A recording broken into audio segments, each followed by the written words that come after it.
Primeira Igreja Presbiteriana de Vitória está em solo capixaba há 87 anos.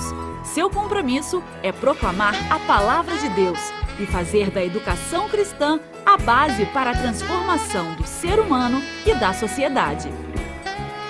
A estrutura da Primeira Igreja Presbiteriana de Vitória oferece atividades para diversas idades e interesses. Aos domingos, são realizados 2 cultos. O primeiro começa às 9 da manhã, com a escola dominical em seguida, às 9h45, com classes para crianças, jovens e adultos. O segundo culto do domingo tem início às 7 horas da noite. Já na quarta-feira é realizado o estudo bíblico, às 7h30 da noite. Assista aos cultos ao vivo no site ipbvite.org.br. Venha nos fazer uma visita. Avenida Beira Mar, 1025, Porte São João. Primeira Igreja Presbiteriana de Vitória. Luz para o Caminho e Primeira Igreja Presbiteriana de Vitória apresentam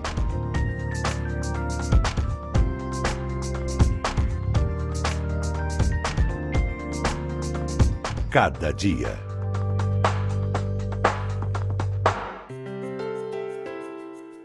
Começa agora o programa Cada Dia e para nós a sua audiência é muito importante. Nós somos gratos a Deus por sua vida, pela vida de sua família.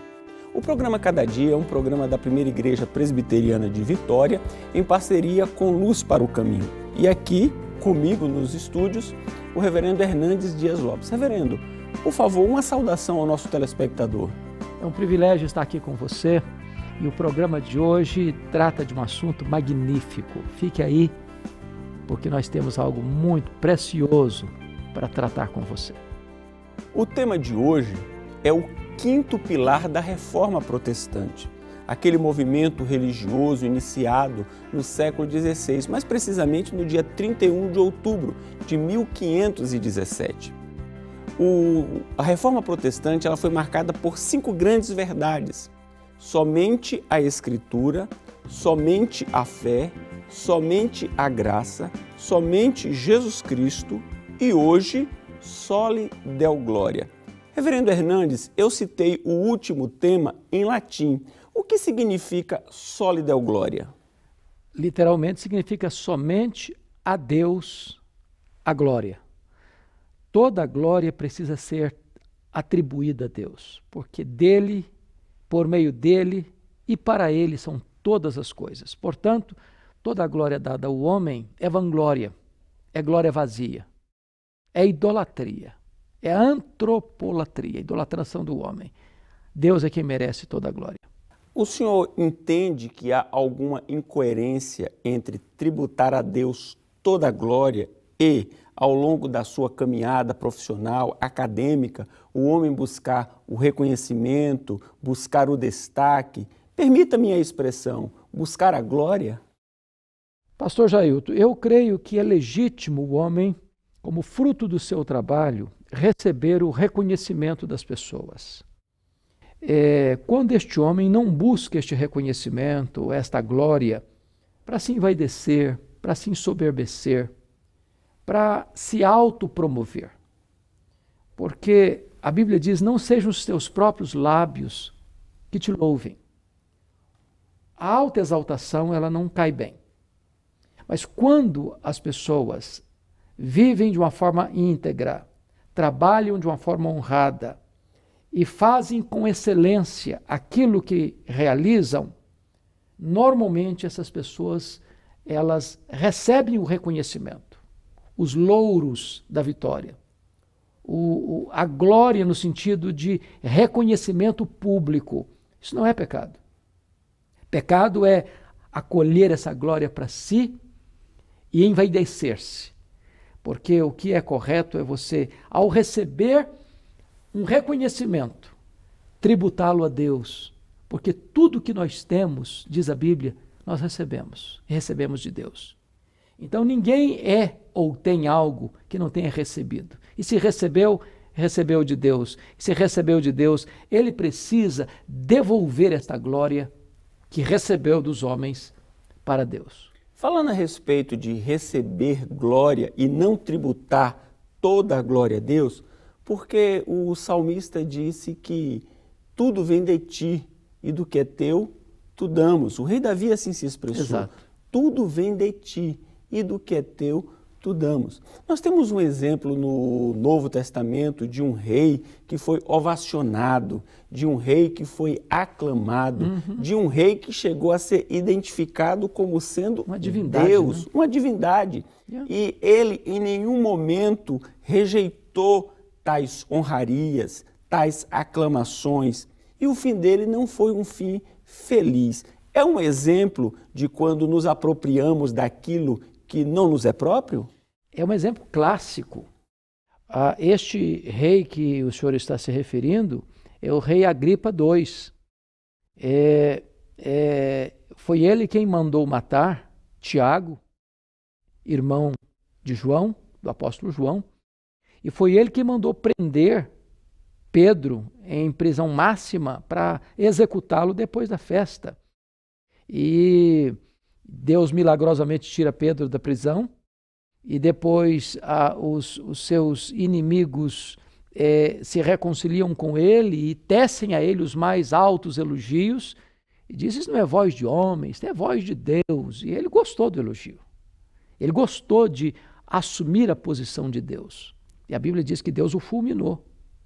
E um anjo de Deus veio e este homem é fulminado, devorado por vermes, porque ele não tributou glória a Deus. Um outro exemplo disso é Nabucodonosor, né, que construiu a Babilônia com seus jardins suspensos e com a sua glória magnífica, e porque o coração dele se exaltou, Deus o humilhou e mandou pastar com os bois no campo, até que o coração dele se humilhasse. Então, pastor Jailton, é muito importante dizer que a soberba é o pecado que trouxe a precipitação dos anjos, tornando-se demônios. A rebelião dos anjos acontece por soberba. Por que Eva, Adão caíram no Éden? Soberba. Quiseram se colocar no lugar de Deus. Quiseram ser igual a Deus. Embora as mais altas criaturas não se contentaram, quiseram ser igual ao Criador. E toda vez que o homem não reconhece que ele é criatura e quer ocupar o lugar do Criador e receber a glória que só pertence ao Criador, ele incorre nesse gravíssimo pecado da soberba.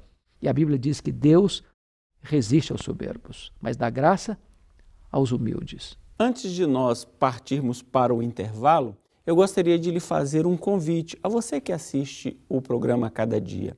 Venha participar de um dos cultos realizados em nossa igreja. Você vai ver que o nosso objetivo é tributar a Deus toda a glória. Estamos dominicalmente reunidos às 9 horas e às 19 horas, com o propósito sublime de glorificar a Deus e bendizê-lo para sempre. O nosso endereço? Avenida Beira-Mar, 1025, Forte São João. Primeira Igreja Presbiteriana de Vitória, uma igreja que existe para a glória de Deus. Fique conosco, voltamos já já.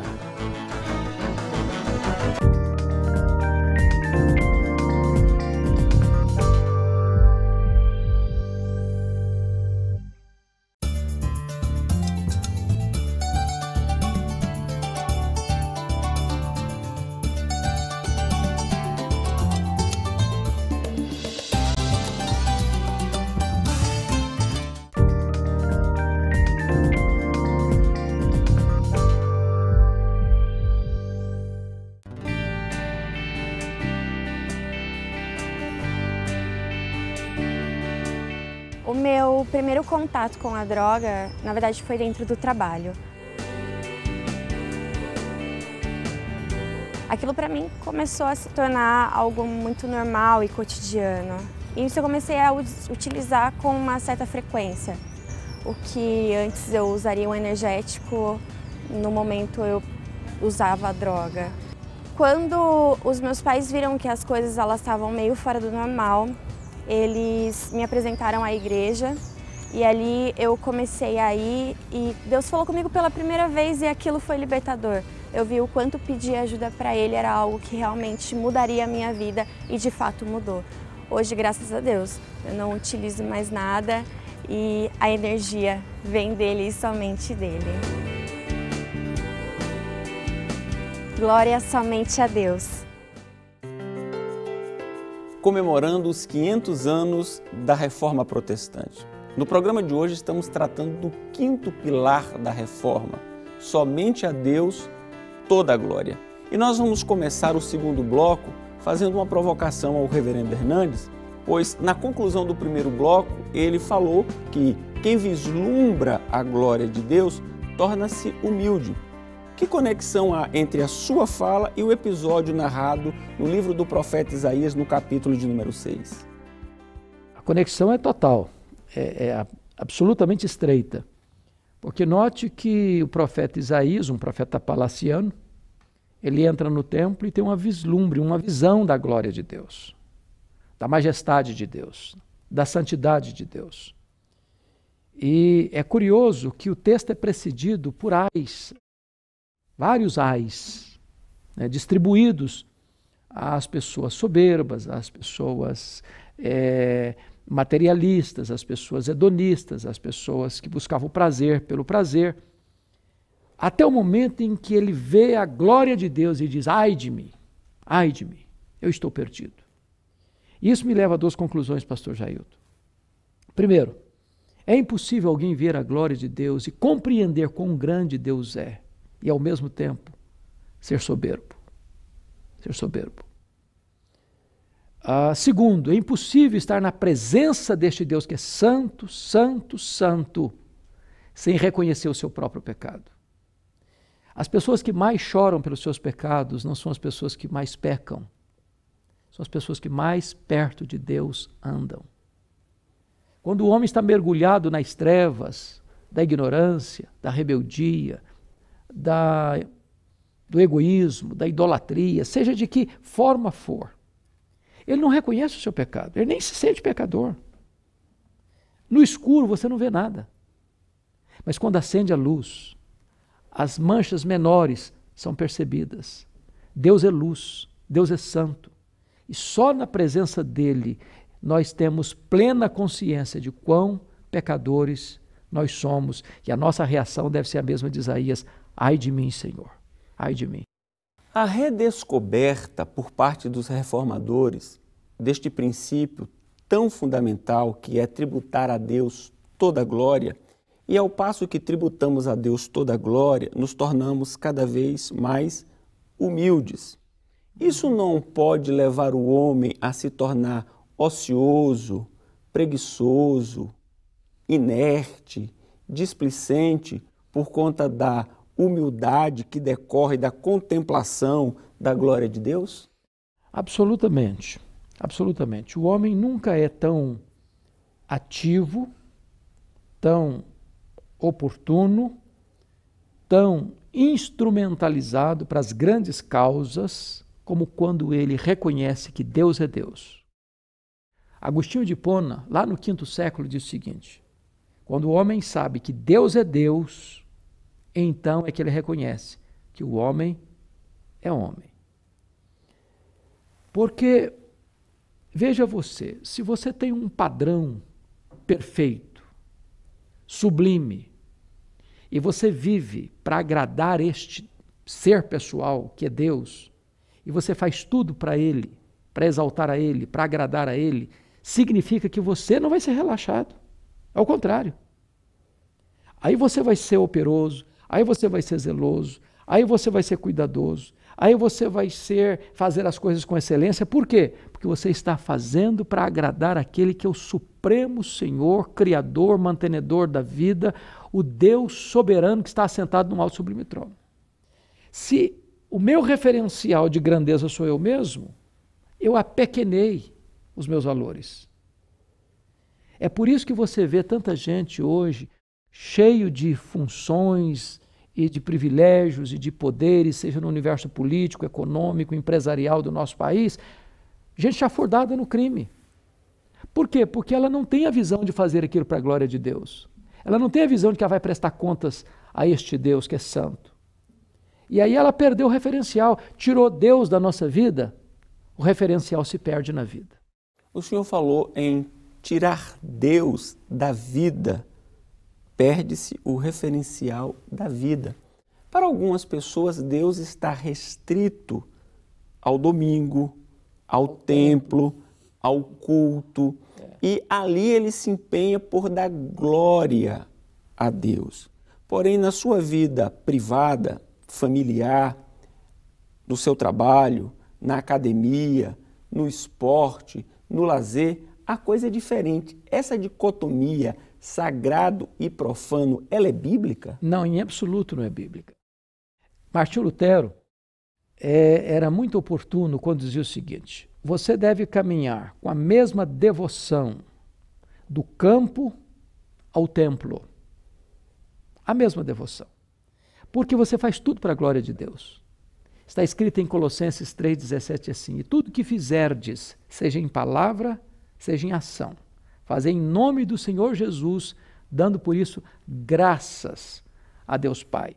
Então você trabalha para a glória de Deus, você tira férias para a glória de Deus, você constitui família para a glória de Deus, você tem relacionamentos para a glória de Deus, você ganha dinheiro para a glória de Deus, você investe o seu dinheiro para a glória de Deus. Então, quando você tem essa compreensão, a sua vida encontra um propósito sublime. E por isso que a pergunta inicial que o senhor me fez foi essa, relembrando o catecismo: qual o fim principal do homem? O fim principal do homem é glorificar a Deus e gozá-lo e desfrutá-lo para sempre.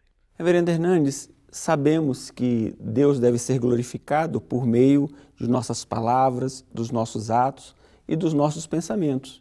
Ele deve ser glorificado de segunda a domingo, em todas as circunstâncias. Porém, nós sabemos, à luz das Escrituras, que o culto que nós prestamos a Deus comunitariamente é a mais importante das nossas atividades. Nada se iguala ao culto que nós prestamos a Deus. Para que Deus seja devidamente glorificado no culto público, o que nós devemos fazer? O senhor trabalha uma questão muito importante aí na pergunta pelo seguinte: embora tudo que nós fazemos é um ato litúrgico de adoração a Deus, existe diferença de uma coisa e outra. Porque nós devemos cultuar a Deus enquanto pessoa, no secreto do nosso quarto. Nós devemos adorar a Deus enquanto família, no nosso culto doméstico, com oração, com cânticos, com leitura da Bíblia, com meditação. Mas nós devemos também, e sobretudo, adorar a Deus comunitariamente, como família da fé.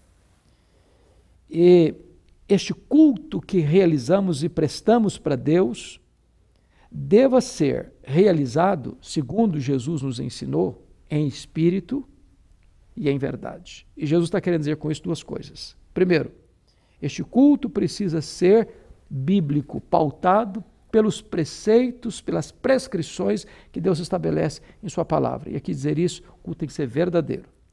Em espírito, a palavra espírito aí está com letra minúscula, é no sentido de com todo o seu coração, com toda a sua sinceridade, com toda a sua alma. Então, é um culto onde é pautado pela verdade de Deus, é um culto onde ofereço para Deus sem essa dicotomização que o senhor mencionou anteriormente, de todo o coração.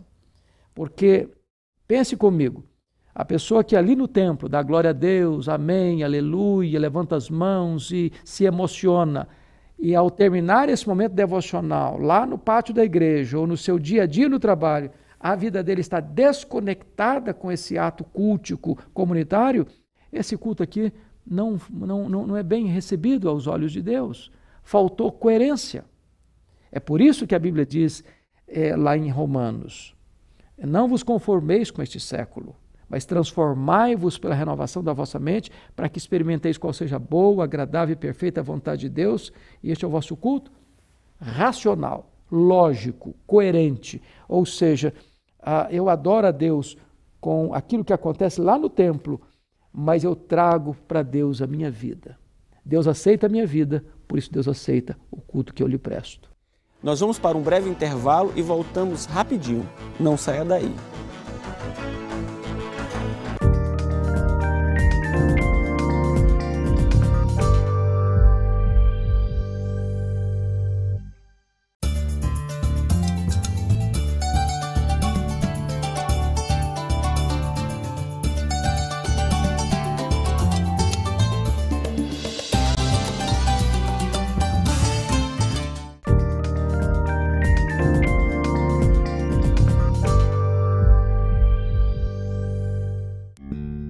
Eu sou o Silas, ex-jogador do São Paulo, da seleção brasileira, hoje técnico de futebol. Venho de uma família de 9 irmãos, com muitas dificuldades. Perdi a minha mãe quando tinha 5 anos, depois perdi o meu pai na minha juventude, começando a jogar quando tinha 20 anos. Mas o futebol me deu muita fama por ter jogado na seleção brasileira, 3 Copas do Mundo, também 3 Copas Américas, ter sido campeão brasileiro com o São Paulo. E aí você conhece muita gente, você conhece pessoas que você só vê pela televisão. Eu joguei com o Zico na seleção brasileira e isso tudo me trouxe muita fama, muito reconhecimento, muita admiração. Mas ao mesmo tempo, não foi fácil lidar com tudo isso, porque muitos atletas e muitas pessoas famosas têm se perdido justamente por não saber lidar com a fama. A palavra de Deus diz assim que Deus criou o homem para louvor da sua glória. Tudo que eu consegui, se não fosse para a glória de Deus, não teria sentido nenhum. 4 de cada 5 atletas estão falidos, divorciados e desempregados 2 anos depois que eles se aposentam. Esse mês passado eu completei 30 anos de casado, tenho 3 filhos, eu já estou fora dessa estatística. E tudo isso glórias e honras àquele que é único e que merece, que é Deus. Glória somente a Deus. Comemorando a Reforma Protestante. No programa de hoje estamos tratando do último pilar da Reforma, ou seja, somente a Deus toda a glória. E agora teremos com o pastor Hernandes uma mensagem especial para a nossa edificação, para o nosso conforto, para o nosso crescimento na graça e no conhecimento do nosso Senhor e Salvador Jesus Cristo. Pastor Hernandes, que mensagem o senhor tem para partilhar conosco? Pastor Jailton, eu quero partilhar com o senhor e com as pessoas que estão me assistindo o texto de Isaías 40, verso 25, que diz o seguinte: a quem, pois, me comparareis para que eu lhe seja igual, diz o santo. Essa é uma grande pergunta. Quem é Deus? Quão grande Deus é? Quão sublime Ele é? Quão majestoso Ele é? E apenas para que você possa compreender, nós poderíamos falar inicialmente daqueles atributos que só Deus possui, que Deus não partilha com as suas criaturas, nem com os anjos, nem com os homens. Por exemplo, Deus é autoexistente. Ele tem vida em si mesmo.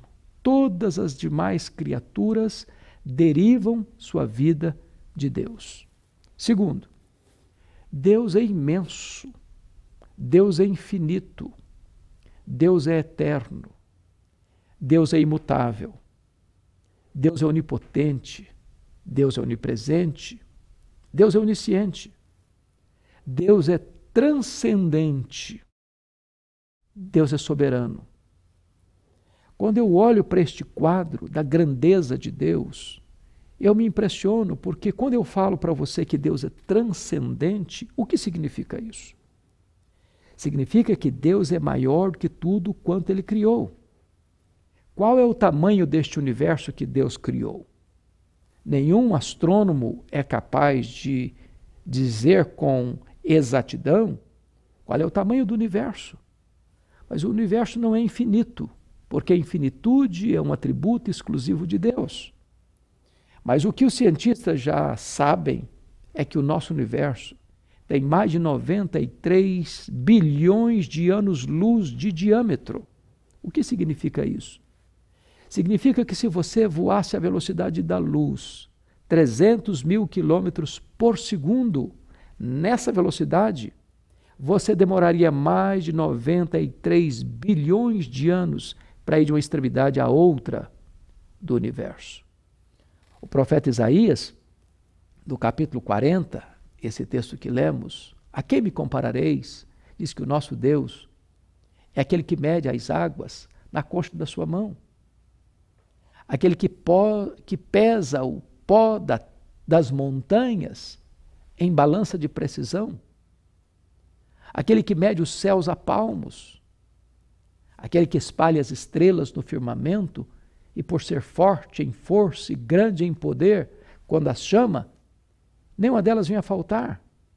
Que olha para as nações da terra, as grandes potências econômicas, militares, bélicas, e as considera todas como um pó numa balança de precisão, como um pingo que cai de um balde, como um vácuo, como nada, como menos do que nada. A quem me comparareis, diz o santo, para que eu lhe seja igual? Deus é Deus e só Ele é Deus. Esta ideia de uma multiplicidade de deuses é um equívoco. Essa ideia de um panteão de deuses é um equívoco. Só existe um Deus vivo e verdadeiro. O Deus Pai, o Deus Filho, o Deus Espírito Santo. 3 pessoas distintas, um único Deus, da mesma substância, da mesma essência. E isto é glorioso, você conhecer este Deus. E você saber que Ele é real, que Ele é o Criador do universo, que Ele é o mantenedor da vida, que Ele governa a história e as nações, que Ele está com as rédeas da história em suas poderosas mãos, que Ele não perdeu o controle diante das crises da história ou das convulsões da natureza. Esse Deus é pessoal e Ele ama você. Ele se importa com você. E Ele provou o amor dele por você ao enviar ao mundo o seu Filho, o seu único Filho, Jesus Cristo, para morrer em seu lugar, para dar a você a vida eterna. Você pode agora mesmo ter um encontro com este Deus. Jesus é o caminho para você chegar a Deus. Jesus é a porta de acesso a Deus. Jesus é o único mediador entre você e Deus. Jesus é o único nome dado entre os homens pelo qual importa que você seja salvo. Agora mesmo, onde você está, você pode arrepender-se dos seus pecados, pôr a sua confiança em Jesus e receber dele o presente da vida eterna e ter plena segurança e alegria de que você vai fazer parte da família de Deus, de que você é membro da família de Deus e de graça recebendo a salvação, gloriosa e eterna salvação em Jesus Cristo. Agora, finalizando, eu vou pedir ao pastor Hernandes que faça um convite especial ao seu coração para que você venha cultuar a Deus conosco ali na Primeira Igreja Presbiteriana de Vitória. Pastor Hernandes, por gentileza. Muito bem. Nós estamos lá na Avenida Beira-Mar, a avenida mais conhecida, talvez, de Vitória. A Primeira Igreja Presbiteriana, já há quase 90 anos, levando a palavra da salvação, a palavra do Evangelho, a palavra da esperança ao seu coração. Venha nos visitar, traga a sua família. Nós temos cultos todos os domingos, 9 horas da manhã, 7 horas da noite, quarta-feira, 7h30 da noite, e a escola bíblica dominical para todas as faixas etárias, às 10 horas da manhã. Somos uma igreja acolhedora e comprometida com a fidelidade à palavra de Deus. Nós queremos ajudar você nessa caminhada da vida cristã. Nós agradecemos a sua audiência e convidamos a você, aqui no próximo sábado, nesta mesma emissora, neste mesmo horário, participe conosco de mais um programa Cada Dia. Deus o abençoe.